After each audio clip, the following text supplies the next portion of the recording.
Yeah, I'm about to fade away, 'cause every time I wake up I feel like it's Monday, something's going on. Media Italia Tuttosport memberikan kritik terhadap taktik permainan Sintayong yang dinilai tidak lagi memuaskan bagi perkembangan timnas Indonesia.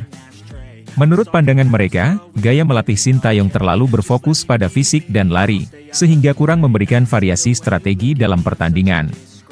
Kritik ini semakin kuat setelah melihat hasil yang dinilai kurang konsisten dari penampilan timnas di berbagai ajang.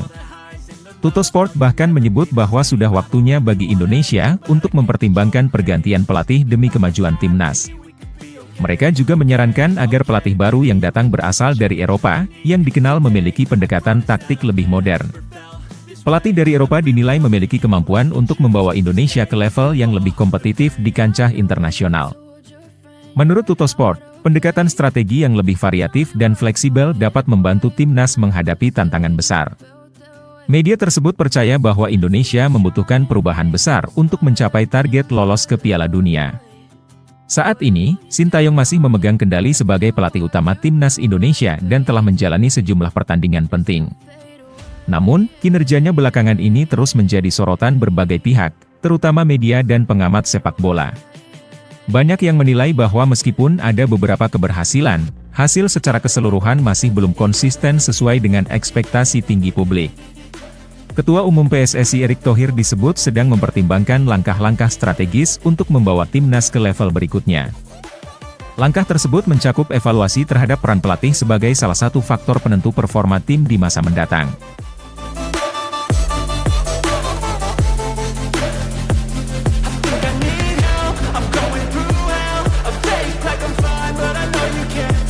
Kekuatan timnas Indonesia dipastikan berkurang untuk menghadapi Australia. Ragnar Oratmangun tidak bisa tampil karena terkena hukuman akumulasi kartu kuning. Pemain naturalisasi itu sebelumnya sudah mendapatkan 2 kartu kuning di laga-laga sebelumnya. Ketidakhadirannya menjadi tantangan besar bagi pelatih Sintayong. Ragnar Oratmangun mendapatkan kartu kuning pertama saat Indonesia bermain imbang 2-2 melawan Bahrain pada 10 Oktober 2024. Kartu kuning kedua diterimanya saat Indonesia menang 2-0 melawan Arab Saudi pada 19 November 2024. Dengan 2 kartu kuning tersebut, Ragnar dipastikan absen saat timnas menghadapi Australia. Meskipun laga tersebut masih cukup lama, absennya Ragnar membuat Sintayong harus memikirkan strategi baru. Salah satu opsinya adalah mencari pemain pengganti yang bisa mengisi posisi Ragnar. Kemungkinan besar, Sintayong akan mengandalkan Oleh Romeni sebagai pengganti Ragnar Oratmangun. Penyerang FC Utrecht itu sedang dalam proses naturalisasi untuk bisa membela timnas Indonesia. Banyak pihak yakin Romeni bisa menjadi solusi sementara, meskipun proses naturalisasinya belum selesai.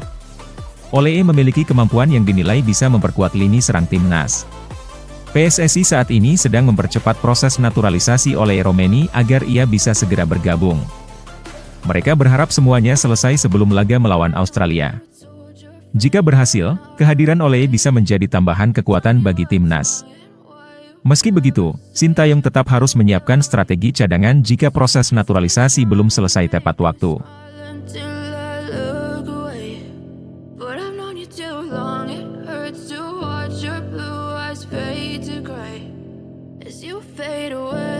Oleh Romeni akan segera meninggalkan FC Utrecht untuk bergabung dengan Oxford United.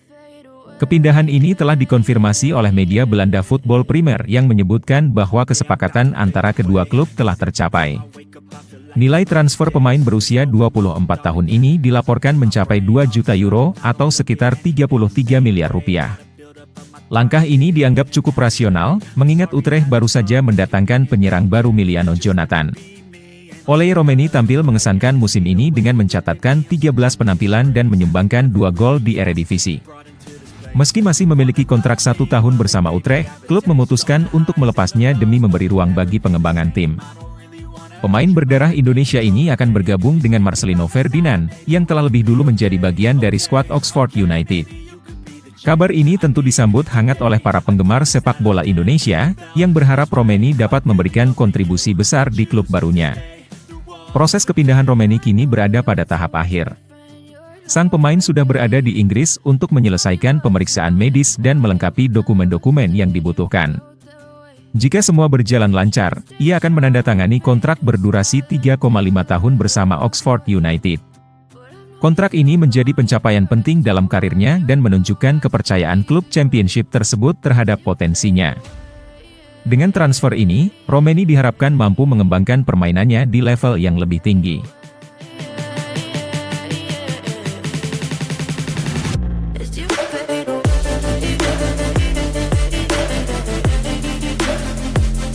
Timnas Indonesia mendapat pengakuan membanggakan di tahun 2024. Media Malaysia Stadium Astro menobatkan Timnas Indonesia sebagai tim terbaik di Asia Tenggara berkat perkembangan signifikan sepanjang tahun. Pengakuan ini menjadi bukti nyata kerja keras seluruh elemen sepak bola Indonesia. Di level senior, pencapaian Timnas Indonesia di bawah asuhan Sintayong menjadi sorotan utama. Mereka mencatat sejarah baru pada Piala Asia 2023 di Qatar dengan berhasil lolos ke fase gugur untuk pertama kalinya. Bersama Thailand, Indonesia menjadi wakil Asia Tenggara di babak 16 besar. Pada bulan Juni 2024 Timnas Indonesia melanjutkan pencapaian dengan lolos ke ronde ketiga kualifikasi Piala Dunia 2026. Menjadi satu-satunya wakil Asia Tenggara di fase ini, prestasi membanggakan juga terlihat di level U23. Timnas U23 Indonesia sukses melaju ke babak semifinal Piala Asia U23 2024. Pencapaian ini hampir membawa Garuda Muda meraih tiket ke Olimpiade Paris. Namun, sayang mereka harus menyerah dari Irak di perebutan tempat ketiga dan Gini di playoff antar benua. Tidak hanya di level senior dan U23, kelompok umur lain juga mencatat hasil gemilang. Timnas U17 dan U20 berhasil menyusul seniornya dengan menembus putaran final Piala Asia tahun depan. Ini menjadi momen bersejarah, karena untuk pertama kalinya Indonesia meloloskan 3 kelompok usia sekaligus ke turnamen kontinental pada tahun yang sama. Prestasi lainnya datang dari Timnas U19 yang meraih gelar juara Piala AFF U19 2024. Bertanding di Surabaya, skuad asuhan Indra Syafri berhasil mengalahkan Thailand dengan skor 1-0 di partai final. Gelar ini menjadi trofi pertama bagi Indonesia sejak edisi 2013, yang kala itu dimenangkan setelah mengalahkan Vietnam di Stadion Gelora Delta Sidoarjo.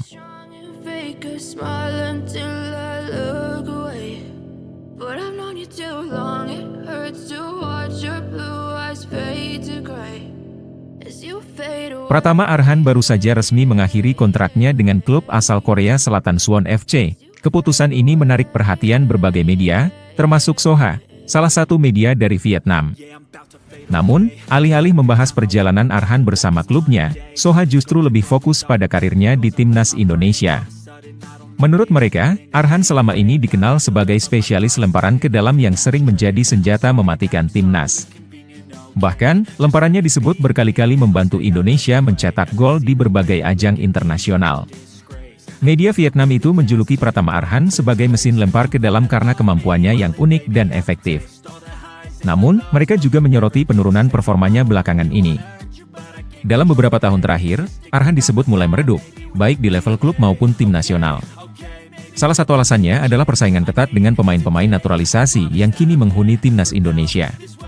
Kesempatan untuk membuktikan diri sebenarnya datang pada Piala AFF 2024, di mana Arhan masuk dalam daftar pemain pilihan Sintayong. Penampilan Arhan dinilai kurang maksimal, dan Timnas Indonesia harus tersingkir lebih awal di fase grup. Media Vietnam menyebut bahwa performa ini menjadi sinyal bahwa Arhan mulai kesulitan mempertahankan posisinya di tengah persaingan yang semakin ketat. Menurut Soha, pemain berusia 23 tahun itu tampaknya harus bekerja lebih keras untuk kembali bersaing di timnas. Kehadiran pemain naturalisasi dengan kemampuan teknis yang lebih baik membuat Arhan berada di bawah tekanan. Di sisi lain, media Vietnam juga menyebut bahwa pelatih Sintayong mungkin akan lebih selektif dalam memilih pemain di masa depan. Hal ini semakin mempersempit ruang Arhan untuk unjuk gigi.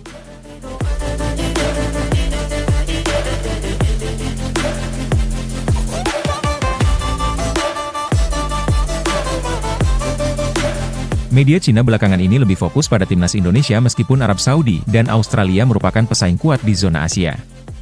Kejadian ini cukup menarik, mengingat Arab Saudi sebelumnya sering dianggap sebagai ancaman besar di kancah internasional. Namun, media Cina malah menilai Arab Saudi kini bukan lagi ancaman yang patut diperhitungkan. Dalam pandangan media Cina, Arab Saudi mengalami penurunan kekuatan yang cukup signifikan.